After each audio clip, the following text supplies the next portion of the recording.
दोस्तों, बीते कुछ दिनों पहले भारत के चीफ जस्टिस के द्वारा एक बयान दिया गया कि भारत में युवा बेरोजगारी के कारण कोई भी पेशा चुन लेता है, कोई मीडिया बन जाता है तो कोई आरटीआई एक्टिविस्ट बन जाता है और हर संस्था पर हमला करने लगता है। ऐसे लोग कॉकरोच की तरह हर जगह पाए जाते हैं। यह बयान सोशल मीडिया पर वायरल हो गया, जिसके बाद लोगों के द्वारा चीफ जस्टिस को ट्रोल किया जाने लगा। युवाओं का कहना है कि ये युवाओं का अपमान है, लेकिन इस अपमान को ही देश के युवाओं ने अपना हथियार बना लिया, जिस हथियार से अब देश का सरकार अंदर ही अंदर घुट रहा है, क्योंकि अब वो युवा 6 जून को दिल्ली में एकजुट होकर जंतर मंतर पर प्रदर्शन करने का ऐलान कर दिया है, क्योंकि उनका कहना है कि हमें देश के शिक्षा मंत्री का इस्तीफा चाहिए।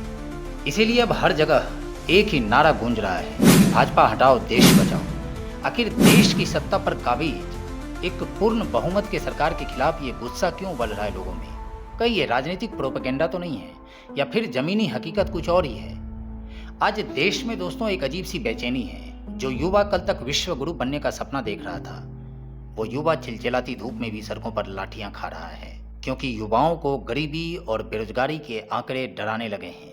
इसीलिए आज के इस वीडियो में हम किसी राजनीतिक पार्टी के चश्मे से नहीं, बल्कि एक आम नागरिक और एक युवा के चश्मे से इस हालात का विश्लेषण करेंगे। There are already parasites in society. Parasites in society. You attack the system and you want to join hands with them. No.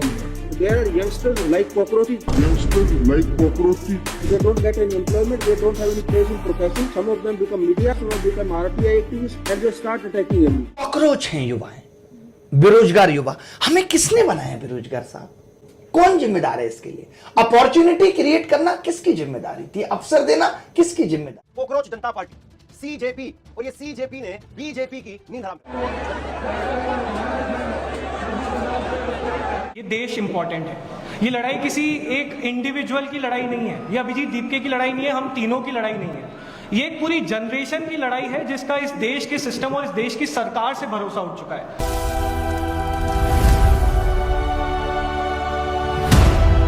सबसे पहले बात करते हैं उस मुद्दे की जिसने युवाओं की कमर तोड़ दी, बेरोजगारी।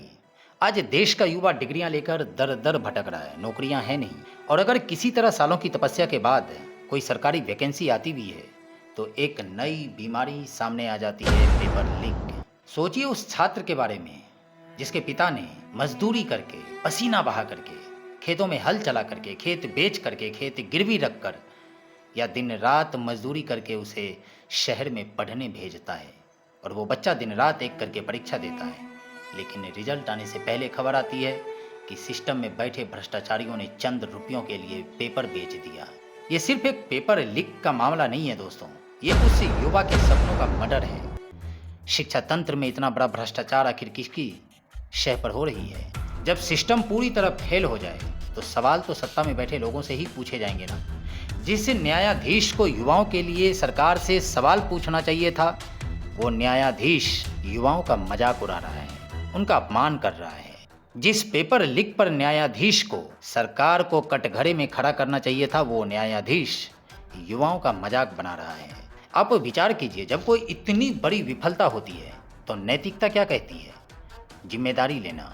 आज देश का युवा सड़कों पर है, वो शिक्षा में हुए इस महा घोटाले के खिलाफ न्याय मांग रहा है, वो शिक्षा मंत्री का इस्तीफा मांग रहा है। लेकिन हो क्या रहा है? शिक्षा मंत्री इस्तीफा नहीं दे रहे हैं, इसीलिए भाजपा को हटाना बहुत जरूरी है।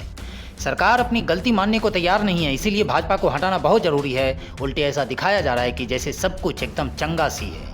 लोकतंत्र का सबसे बेसिक नियम क्या है दोस्तों? यही ना कि जनता जनार्दन है। जिस जनता के पास, जिस युवा के पास एक नेता को कुर्सी पर बिठाने का अधिकार है, उसी के पास उसे कुर्सी से उतारने का भी अधिकार है। लेकिन आज सत्ता के नशे में इस बात को पूरी तरह भुला दिया गया है, इसीलिए भाजपा को हटाना बहुत जरूरी है। अब भाजपा के राजनेताओं को देखो, एक से एक नमूने भरे पड़े हैं। इन लोगों को देश से कोई मतलब नहीं है, इन लोगों को देश से कोई प्यार नहीं है। इन लोगों को अगर इस देश से प्यार होता तो ये लोग जाति धर्म का राजनीति नहीं करते। भाजपा सरकार को इस देश के युवाओं की पीड़ा से कोई मतलब राजनीति करता हूं भाई। भाजपा सरकार सिर्फ देश के हर एक राज्य में अपना सरकार बनाने के लिए दिन रात काम करते हैं। वो युवाओं के लिए काम नहीं करते, वो देश के लिए काम नहीं करते। आप विचार कीजिए कि भाजपा एक ऐसी पार्टी है जो ज्यादा से ज्यादा दागी नेताओं को किसी भी तरीके से खरीद फरोख्त करके डरा के धमका के अपने पार्टी में ले आते हैं। बंगाल के नए चीफ मिनिस्टर बने हैं शुभेंदु अधिकारी और देश के इतिहास में ये पहले ऐसे चीफ मिनिस्टर हैं जिनको बकायदा वीडियो पर पकड़ा गया है रिश्वत लेते हुए, और इस वीडियो को बीजेपी ने खुद अपने यूट्यूब चैनल पर अपलोड किया था।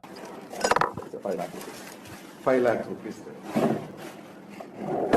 असल में बात क्या है कि 5 साल पहले तक ममता बनर्जी की टीएमसी पार्टी में ही थे, और इसलिए नरेंद्र मोदी के भी ऐसे वीडियोस मौजूद है जहां पर ये पब्लिक में शुभेंदु अधिकारी का मजाक बना रहे हैं, रिश्वतखोर कह रहे हैं। कैमरा के सामने, टीवी कैमरा के सामने कितना लाए हो?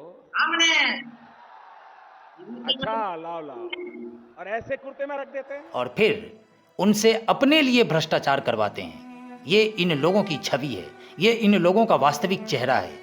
ये भाजपाई लोग जिनको देश से रत्ती भर भी प्रेम नहीं है दोस्तों। अगर प्रेम होता तो ये लोग जाति धर्म संप्रदाय का राजनीति नहीं करते, ये लोग देश को गुमराह नहीं करते, ये लोग हर विफलता की जिम्मेदारी लेते, लेकिन जिम्मेदारी लेने से रहे।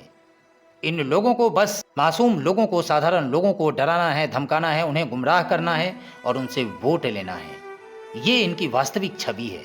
इसीलिए ऐसे नेताओं को, इन भाजपाइयों को इस देश से हटाना ही होगा दोस्तों, क्योंकि ये लोग अब देश को दीमक की तरह चाटने में लग गया। मैं सभी नेताओं को, चाहे कांग्रेस या बीजेपी या कोई भी पार्टी, ये सबको मैंने कहा ये सारे गुंडे हैं, लफंगे हैं, चोर हैं, डकैत हैं, इनको कोई देश से प्रेम नहीं है। लोगों के नेताओं को देखो, भाजपा के नेताओं को देखो। हेमंत बिस्वा शर्मा जो सबसे बड़े भ्रष्टाचारी थे, शर्मा जी करप्ट थे या नहीं थे? चलो भैया जी, मैं जवाब देना नहीं चाहता। वो अब भाजपा में भ्रष्टाचार कर रहे हैं, वो भाजपा के लिए भ्रष्टाचार कर रहे हैं। भाजपा के किसी भी आप नेताओं को देखो, वो या तो अपराधी मिलेंगे या फिर सबसे बड़ा भ्रष्टाचारी मिलेंगे। बिहार में देख लो, एक ऐसे व्यक्ति को मुख्यमंत्री बनाया गया है जिसको भाषा का भी सही ज्ञान नहीं है, जिनके ऊपर कई दाग हैं। उनको ये भाजपाइयों ने बिहार का मुख्यमंत्री बना दिया और अब उस मुख्यमंत्री का पूरे देश में मजाक उड़ रहा है। पूरे देश में लोग हंस रहे हैं कि बिहार का मुख्यमंत्री ऐसा व्यक्ति है जिसको ना विषय का ज्ञान है, ना भाषा का ज्ञान है, ना व्याकरण का ज्ञान है। सब तो सब छोड़िए, इस देश के राष्ट्रपिता का नाम तक जिस आदमी को नहीं पता है। ये है भाजपा की असली चरित्र। इन लोगों को, युवाओं की इस पीड़ा से कोई फर्क नहीं पड़ता कि पेपर लीक हो गया, कि आप बेरोजगार हैं, बल्कि इससे भी ज्यादा डरावनी बात तो यह है कि सरकार उल्टे युवाओं की आवाज को दबाना चाहती है कि तुम बोलो भी मत, नहीं तो लाठी डंडे से कूट दिए जाओगे। जो युवा शांतिपूर्ण प्रदर्शन करते हैं उन पर भी लाठियां बरसाई जाती है, ये कहकर कि ये लोग शांति भंग कर रहे हैं। क्या अपने हक के लिए आवाज उठाना गलत है? बिल्कुल नहीं। ये सीधा सीधा हमारे लोकतांत्रिक मूल्यों का हनन है दोस्तों। भारत का संविधान हमें ये अधिकार देता है कि अगर सिस्टम में कुछ गलत हो रहा है तो हम उसके खिलाफ अपनी आवाज बुलंद कर सकते हैं। लेकिन आज ऐसा माहौल बना दिया गया है कि अगर आप सिस्टम से सवाल पूछेंगे, अगर आप रोजगार मांगेंगे, अगर आप पेपर लीक पर न्याय मांगेंगे तो आपको ही गलत ठहरा दिया जाएगा। ये किस तरह का देश है? ये देश किसी एक नेता या पार्टी का नहीं है दोस्तों। ये देश उन युवाओं का है, हमारा है, आपका है, जो इसका भविष्य है। गलत के खिलाफ आवाज उठाना, भ्रष्टाचार पर सवाल करना, अपने अधिकारों की बात करना, ये कोई अपराध नहीं है। ये एक जागरूक नागरिक का कर्तव्य है। इसीलिए अब देश का युवा धीरे धीरे जग रहा है, सरकार को आंख दिखा रहा है और सरकार से सवाल पूछ रहा है। और सबसे जरूरी बात कि अब युवाओं के सपोर्ट में धीरे धीरे ऐसे लोग भी आ रहे हैं जिनको इस देश की वास्तव में चिंता है, फिक्र है। क्योंकि युवा आज चुप रह गया तो कल आने वाली नस्लें हमें कभी माफ नहीं करेंगी। इसलिए भाजपा हटाओ देश बचाओ का नारा किसी से व्यक्तिगत दुश्मनी नहीं है, बल्कि यह उस सिस्टम के खिलाफ एक आक्रोश है जो युवाओं को उनका हक देने के बजाय उनकी आवाज को कुचलने में लग जाता है।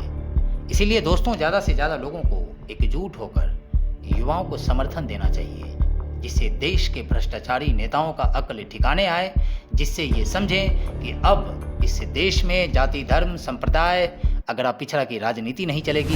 इस देश में राजनीति अगर चलेगी तो शिक्षा पर राजनीति होनी चाहिए, स्वास्थ्य पर राजनीति होनी चाहिए, भ्रष्टाचार पर राजनीति होनी चाहिए, कानून व्यवस्था पर राजनीति होनी चाहिए, ना कि हिंसक विचारों पर राजनीति होनी चाहिए।